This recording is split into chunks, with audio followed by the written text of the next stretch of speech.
Hey, what's up there? Assalamu alaikum. It's me, Rafan. Welcome to my new another vlog. So guys, কেমন আছেন? আশা করি ভালো আছেন। আল্লাহ পাকের অশেষ রহমতে আমিও অনেকটা ভালো আছি। বেশ অনেক দিন পর আরেকটা ব্লগ নিয়ে এসেছি। এটা হচ্ছে বিয়ের ব্লগ। এর আগেরটাও ছিল বিয়ের ব্লগ। আজকে কিন্তু হচ্ছে আমার খালাতো ভাইয়ের বিয়ে। সো আমরা কিন্তু অলরেডি চলে এসেছি। আর এখন হচ্ছে আমি বাড়িতে ঢুকবো এবং ঢুকেই হচ্ছে সবার সাথে দেখা করব।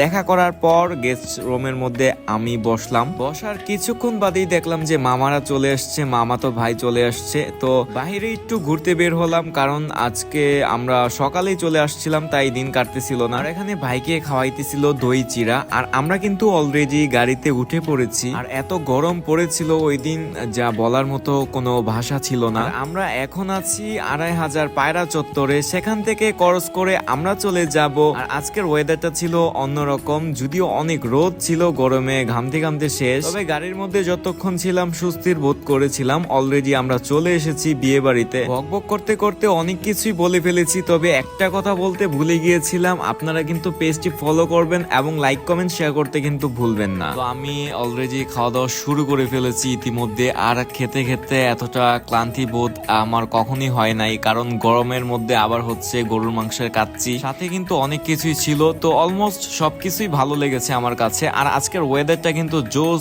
ছিল, অনেকটা ঠান্ডা বাতাস বইতেছিল বাহিরে। তো আমি আমার মামাতো ভাই হচ্ছে আমরা ছাদের মধ্যে আইসা একটু আড্ডা দিলাম। আর এখানে হচ্ছে আমার ভাই এবং ভাবি খাওয়া দাওয়া করতেছে। অলরেডি হচ্ছে এখন বিয়ে পড়ানোর পালা। এখানে কাজী সাহেব এসেছে, কথাবার্তা চলতেছে। তবে সব শেষে আমি একটা জিনিস বলি যে উপরওয়ালার কাছে দোয়া করি যেন তারা সুখে শান্তিতে থাকতে পারে এবং তারা যেন ভালো থাকে সব সময়। সো গাইস, আজকের ভিডিওটা কিন্তু এই পর্যন্তই। যদি ভালো লাগে অবশ্যই লাইক কমেন্ট শেয়ার করতে ভুলবেন না এবং পেজটি ফলো করে রাখবেন। সো আজকের ভিডিওটি এই পর্যন্তই ছিল, আশা করি ভালো লেগেছে। আল্লাহ হাফেজ, আসসালামু আলাইকুম।